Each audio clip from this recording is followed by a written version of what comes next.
Hey folks, welcome back again. It's so good to be recording this video for you all. And folks, now we are going to look at the different uses of ChatGPT. I'm going to actually explain you the different causes and the different ways you can use ChatGPT. So folks, in this lecture, we are going to use ChatGPT for copywriting. Now guys, I know most of you aren't aware of what copywriting is. So here I have a very cute, nice definition of copywriting. So, copywriting is the act of occupation of writing text for the purpose of advertising or any other forms of marketing. The product called the copy or the sales copy is written content that aims to increase the brand awareness and ultimately persuades a person or a group to take a particular action, which basically means buying something. Could be anything, and literally, copywriting is a very big business. Every business needs copywriters, and like a lot of them. But folks, the best way to explain copywriting to you all so that you never forget that in your life is this way. Remember the time when you bought this course? Yeah, this course. So you read a couple of descriptions or something like the course description and who is this course for, what are the requirements, who can do this, whether it's a beginner thing, advanced thing, pro thing, what is this course for, what I'm going to achieve after I complete this course and all of that. Whatever written form that you read there in my sales page, the for this course, that was exactly what copywriting is all about. It was a written statement to give you every information regarding the product and to actually draw an image in your mind of the things that you're going to achieve once you complete this course, like literally giving you an idea about that, and also to persuade you, like soft selling, like softly persuading you, requesting you to make the sale and get in the course and get in the first lecture. That's, I believe, the best example of copywriting. Now obviously, I don't use copywriters for that one, and basically with ChatGPT, I think now this is going to be a really interesting thing because copywriters are going to get hit hard. But if you're a smart copywriter, if you're watching this lecture, you know how to leverage this and how to get the best out of it. So we are going to use this for copywriting. I'm going to be typing out a bunch of examples. I know a bunch of copywriters because I was in the past very close to a few of the best copywriters on this space, young guys, young folks, and I've also studied a bunch of old copywriters who no longer work like in a regular day-to-day basis, but actually teach, mentor people, and some of them are also known as the gods and the gurus of copywriting and all of that. So I'm going to actually include all of these folks here, and we are going to create a bunch of copies. So you're ready? Three, two, one, go. So, ChatGPT, first of all, I'll say, how are you today? Folks, I don't know about you, but I love playing with ChatGPT. So I ask them about, like, how are you today? You good? Thank you, buddy, and all of that. Just like you talk to a friend or to a helper or anything like that. So for me, I consider ChatGPT to be as the oracle or the wise man or the wise woman. So that is how I treat them, just like I would treat any other human being. So I will write here, create a great sales copy. So folks, you need to be precise on your demand. So just write it. Don't have that Googlish kind of a mentality where you just type in sales copy or copywriting. Just be have every piece of detail, put it on Chat GPT and you'll get the answer. Create a great sales copy where I am selling a Chat GPT based product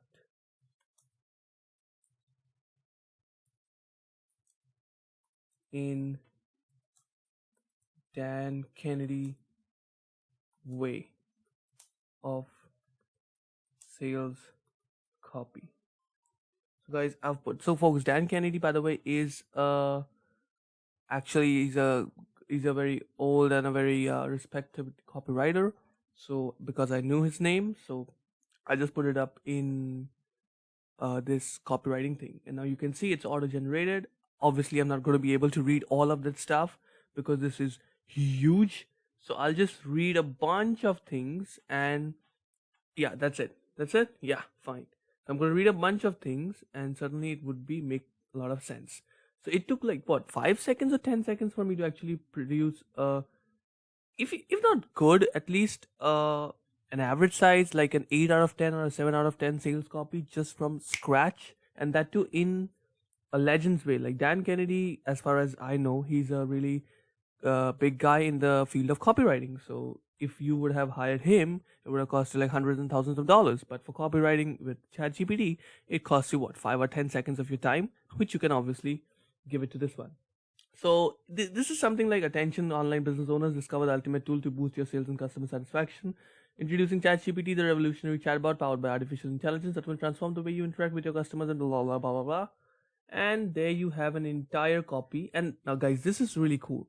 The thing with Dan Kennedy and all of that is that he's such a guy. He will actually put up reviews and comments from other users of the product as testimonials and as a way to assure you that the product that you are buying is not just a bogus product or just a fake product or just a la la la and land product and just a fugazi thing, which you say that he would actually put up the real comments and reviews of the people in a sales copy or on a sales page or internet page to actually help you get through the copy and to make sure that you make the sale, you buy the thing. And then this thing, and then it says, as Dan Kennedy would said, the time to act is now, not later, not someday, not when the conditions are better. Don't miss the opportunity to differentiate yourself from the competition, increase your sales and delight your customers. Get ChatGPT today. So guys, that was it. That's it. So folks, that was from a copywriting piece from Dan Kennedy, who's a modern day copywriting guru. Now let's actually move on to a person who was really old and who's no more, obviously, but has written some of the biggest legends and has put up great novels and acts for English literature and is regarded as a really well-known guy for the English language, who's actually made a bunch of creations. So what I'm gonna do is that I am actually gonna create, or rather, I would say, okay, I'll actually type it by my own. Create a novel like 1,000 words in William Shakespeare style with Iron Man and Batman.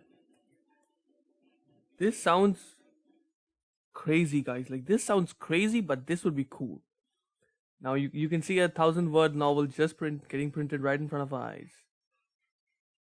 This is crazy, guys. Like, this is freaking crazy.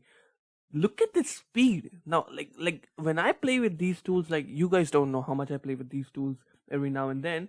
It's crazy the amount of things that it can produce for you and all of that. I'm going to actually show you one of my lessons and one of the things that I was researching a couple of days ago. Actually, it's in the history here. Okay, I'll actually this one market crashes and the common traits. I'll show you that, and you can see the amount of detail this thing has. Now, I'm not sponsored by the founder of this thing, which is Sam Altman and all of that. Actually, I tweeted to that guy and I said, "Guy, Sam, a big thank you to you, gratitude from my side because you're breaking a monopoly. Because Google is a monopoly and it has been a monopoly for like 20 years because Google owns the two biggest search engines in the world, which is YouTube and Google. And technically, it is not fair. And I would say, even if it's fair, Google hasn't innovated a lot. So we needed innovation. We needed artificial intelligence.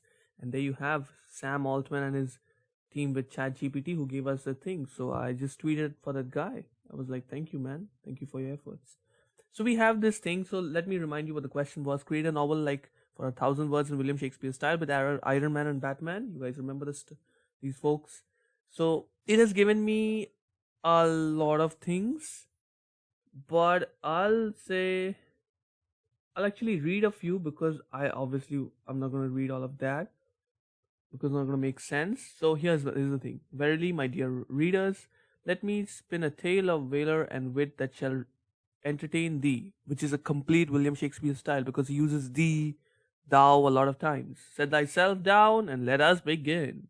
In a land beyond our own, there lived two mighty warriors, clad in steel and resolute in their cause. Iron Man, the red and the gold light. of Stark Industries, and Batman, the dark and the brooding protector of Gotham City. Each with his own strengths and weaknesses, yet united in the quest to rid the world of evil. One day, as the sun was setting over the horizon, Iron Man received a call from Batman. Tring, tring. The voice on the other end was grave and spoke of a dire threat that loomed over the city, which is the city of Gotham. A madman had taken control of a nuclear power plant and threatened to unleash its fury upon innocent lives. Without a moment of hesitation, Iron Man suited up and flew towards Gotham. His repulsor rays crackling with energy. Something like that, yeah? Batman awaited him on the roof of the plant, his cape flapping in the wind.